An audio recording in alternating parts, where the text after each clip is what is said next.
成都出发，驱车300公里，找了一条非常原始的深山溪流，探钓吸石斑。就把窝子选在这个石头后面，粉窝料再来一团，聚鱼的速度会更快一些。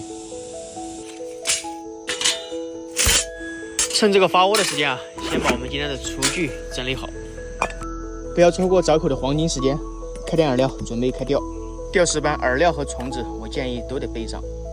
今天杆子用的是一只3.6米的西风溪，滑线线组，06的主线配03的子线，1号极细绣，打窝将近40分钟了，窝子里面已经发窝了。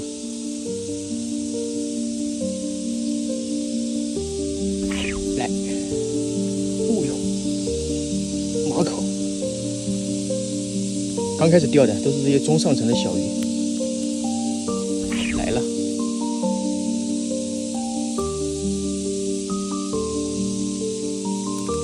大眼睛，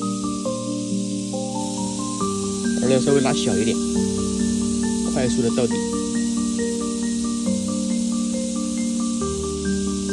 来了，石斑，来了，哇，这条可以。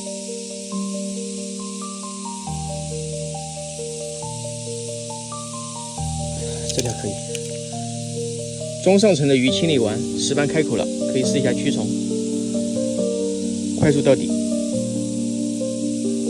有口，来了，哇，这条可以，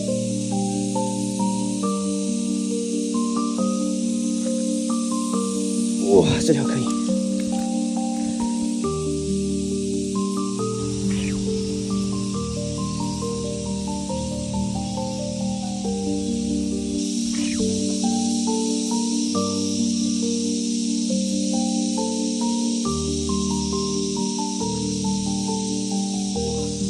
这条差不多有1两了，我来拍一个滑线线组的飘向，快速到底，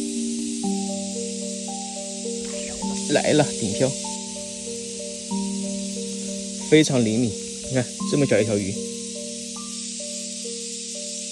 快速到底，漏2个都在外面，来了。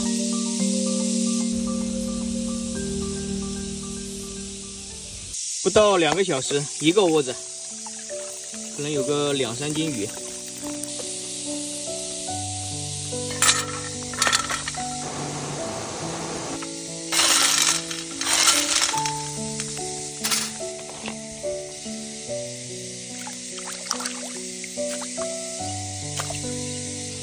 小的不放了。